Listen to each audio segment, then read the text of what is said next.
6 talking points ahead of the European World Cup qualifiers before the final 2 rounds are played between October 5 and 10. Playoff looms for EDGY Italy. Barring major surprises, Italy will finish as Group G runners-up behind Spain and will have to face the uncertainties of the perilous playoff round, a prospect that has fans and media on edge. Italian Federation President Carlo Tavecchio has described the possibility of the 4-time champions not qualifying as the apocalypse. He even suggested FIFA should change the rules in the future so that a team's past record is taken into account during the qualifiers, though he did not elaborate on how this would work. "It's not right that they don't take into account the 4 world titles. It goes against history," he said. Barring the inaugural World Cup in 1930, which they did not enter, Italy have appeared at every tournament except in 1958, when they were squeezed out by Northern Ireland. Iceland's Euro 2016 performance no fluke. Iceland's displays in Group I have dispelled any suggestions that their run to the Euro 2016 quarter-finals was a fluke. They go into the final 2 rounds of matches level on 16 points with leaders Croatia and with an excellent chance of making at least the playoffs. Under Heimir Hallgrimsson, who was joint coach alongside Lars Lagerbäck 2 years ago and is now in sole charge, Iceland have a 100% home record with wins over Finland, Turkey, Croatia, and Ukraine. After a crucial visit to third-place Turkey, 14 points, on Friday, they host bottom side Kosovo 3 days later. Netherlands on the brink.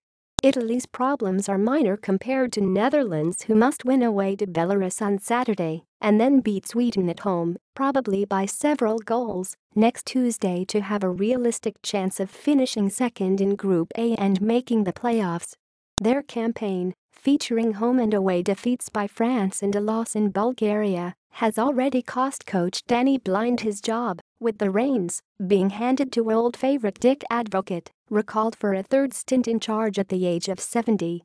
Portugal, Switzerland set for Lisbon showdown. Switzerland kicked off Group B with a shock 2-0 home win against a groggy Portugal who had barely recovered from their Euro 2016 triumph 2 months earlier and were missing Cristiano Ronaldo through an injury sustained in that tournament. Both teams have won all their matches since then, leaving the Swiss top with 24 points from 8 games and Portugal second on 21, helped by 14 goals in 7 outings from Ronaldo.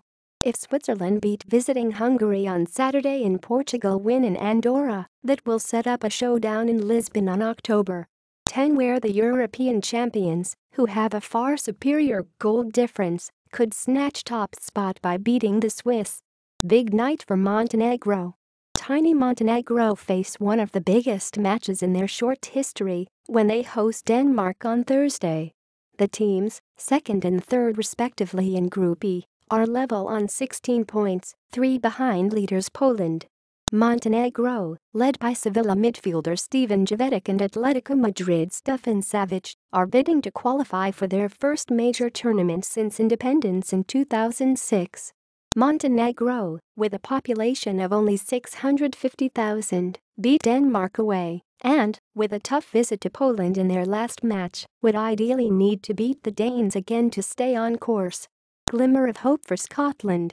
Scotland were last sighted at a major tournament in 1998, traipsing off the field after a 3-0 World Cup thumping by Morocco in their final group match in France. 19 years and 8 managers later, they host Slovakia on Thursday, trailing their second-placed opponents by 1 point in Group F. A win against the Slovaks followed by another away to Slovenia 3 days later would guarantee Scotland runners-up spot and probably take them into the playoff round.